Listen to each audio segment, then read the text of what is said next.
ప్రపంచంలో అతి కష్టమైనది ఏంటో తెలుసా? మనం సంతోషంగా ఉన్నామని అవతల వాళ్ళు నమ్మేటట్టు చేయడం. 15 ఏళ్ళుగా నేను మా అమ్మ అది చేస్తున్నాం. మర్చిపోమని నాకు చెప్పింది, మర్చిపోయినట్టు అమ్మ నటిస్తుంది. నిజం ఎప్పటికైనా అమ్మకు తెలియాల్సిందే కదా. అబద్ధానికి తెలుసు అది ఏదో రోజు చచ్చిపోతుందని. అందుకే నాకు అవకాశం దొరికినప్పుడల్లా దానికి ఆయుష్ పెంచుకుంటూ పోతున్నాను.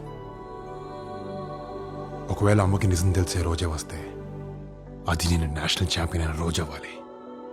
అదే నా గోల్. ప్రేమించడం అంటే అవతల వాళ్ళ ప్రేమ ఒక్కటే పంచుకోవడం కాదు, వాళ్ళ బాధని, వాళ్ళ బాధ్యతల్ని కూడా షేర్ చేసుకోవడం. I'm always with you. I love you గని.